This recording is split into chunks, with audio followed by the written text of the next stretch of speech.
Einstein sir के लिए एक इंटरव्यू मैं उनका सुन रही थी कि जब वो बहुत छोटे से क्लास में थे तो उनको एक लेटर पकड़ाया प्रिंसिपल मैडम ने उनके और कहा ये अपनी मम्मा को ही जाके देना। उनकी मम्मा को जब वो लेटर मिला तो वो देखा उन्होंने और वो रोने लगे। तो आइंस्टीन सर ने पूछा कि क्या हुआ, क्यों रो रही हो आप? तो उन्होंने कहा कि एक्चुअली आप इतनी ज्यादा इंटेलिजेंट हो, आपके पास इतना ज्यादा ब्रेन है, तो स्कूल में कहना है कि स्कूल वाले आपको पढ़ा नहीं पाए, उनके पास आपको पढ़ाने के लिए वैसे टीचर्स नहीं है। तो वही मैं सोच रही हूँ कि मैं आपको किस स्कूल में लेके जाऊंगी, क्योंकि मैं तो आपको बेस्ट डाला था मैंने आपको। तो आइंस्टीन बहुत खुश होते, बोले तो फिर मैं कैसे पढ़ूंगा मम्मा, ये बताइए।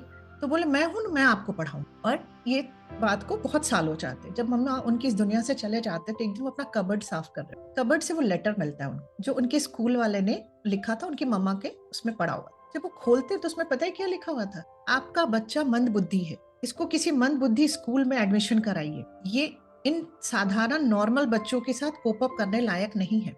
आप पावर समझिए इस चीज का। अगर उनकी मम्मा उस समय रोने बैठ गए होते कि तुमने क्या किया, तुम जिंदगी में कुछ नहीं कर सकते, तो आज आइंस्टीन सर नहीं होते।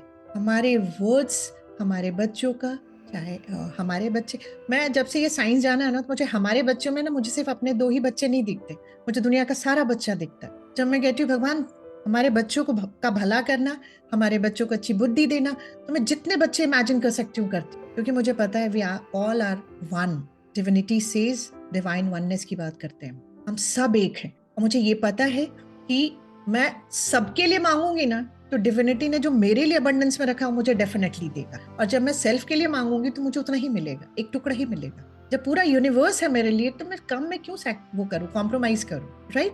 तो कहने का मतलब है कि आपके वर्ड्स जो होते हैं ना, आपके बच्चों के लिए, मैं क्यों कहती हूँ टीचर्स आर एक्सटेंडेड फैमिली, हमारे एक्सटेंडेड फैमिली आप होते हैं, हमारे बाद बच्चा आप पे भरोसा करे। तो सेल्फ इमेज और सेल्फ आइडेंटिटी का बहुत ख्याल रखे बच्चे। आज बच्चे बहुत पेन में हैं, बहुत पेन में। एक तो उनके पास ये खिलौना है मोबाइल का, जिसमें से वो बहुत चीजों को देख रहे हैं, वो आगे बढ़ रहा है, वो आगे बढ़ रहा है, मैं नहीं बढ़ पा रहा हूँ, और ज्यादा फ्रस्ट्रेशन में जा रहे हैं। उनकी हेल्प हमको और आपको करनी, राइट?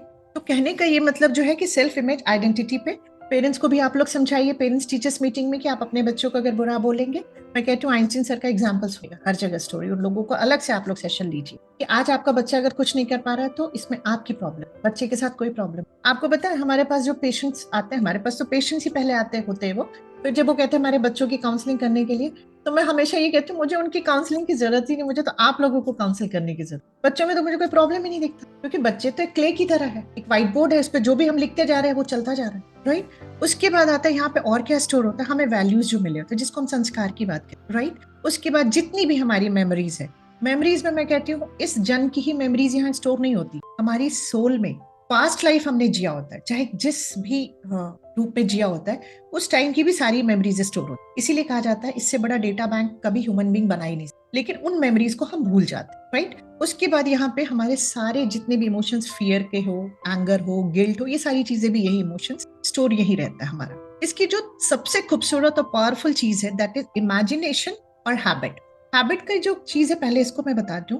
जैसे मान लीजिए मुझे एक्सरसाइज की मुझे पता है exercise is very good for health, but मुझसे होता नहीं। मैंने कहा कि अच्छा चलो आज मैंने सेशन अटेंड किया है, मैं एक्सरसाइज शुरू। तो हम अगर कहते हैं कि मिनिमम किसी भी हैबिट के लिए अगर हम 21 डेज तक लगातार उस टास्क को कर लेते हैं तो हमारी हैबिट में इंटीग्रेट हो जाता है। और जो चीज आपने यहाँ सबकॉन्शियस में एज अ हैबिट इंटीग्रेट कर दिया, वो चीज आपकी लाइफ का हिस्सा हो जाएगा। और जो चीज यहाँ इंटीग्रेट हो गया, उसको आपने इंपॉर्टेंस दे दिया, बार बार उसको रिलीव किया, बार बार आपने उसको याद किया, वो एग्जीक्यूट करके दे। तो जैसे आज हमारे साथ बहुत ऐसी हैबिट्स हैं जो हमें पसंद नहीं है खुद भी, बट हम बिहेव करते हैं, तो जब हमने उसको लर्न किया है तो उसको डीलर्न भी कर सकते हैं और अच्छी हैबिट्स या इंटीग्रेट भी कर सकते हैं, राइट?